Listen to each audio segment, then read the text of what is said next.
Now, thousands of Jewish nationalists are beginning to march towards Muslim areas of Jerusalem for their annual flag parade. Earlier, there were skirmishes at the Al-Aqsa Mosque when Palestinians threw stones and fireworks at Israeli police, who fired what appeared to be stun grenades.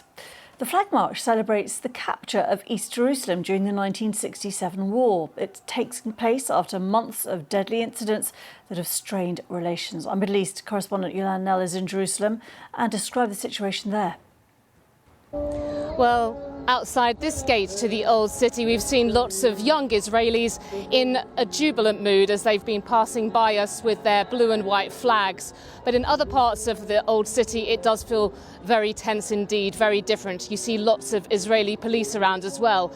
And already today, there were skirmishes around the Al-Aqsa Mosque compound where Israeli police said that Palestinians threw stones at their officers and at Jewish visitors who were preparing to enter. This, of course, is a contested holy site known to Jews as Temple Mount. It's the third holiest place in Islam and the holiest place for Jews, and more than 1,000 Jewish visitors went there today. There were then social media videos that circulated showing some of those visitors holding up the Israeli flag, and at least a dozen of them appearing to bow down and pray. That's a clear breach of long-standing rules in place at the site, and that itself has angered Palestinians greatly.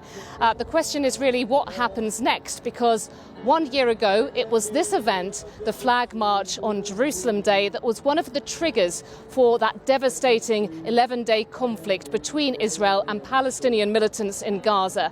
Now, ahead of this year's parade, Hamas, which governs Gaza, did come out saying that Palestinians were ready to defend Jerusalem, were ready to defend Al-Aqsa, but there's also a lot of anger on the Palestinian side because unlike last year when the march was set on a different route, this year Israeli leaders decided that it should be allowed to pass through a gate just around the corner from here, Damascus Gate, and that is the main gate that leads into the Muslim quarter of the old city, and that could of course lead to confrontations with Palestinians living there.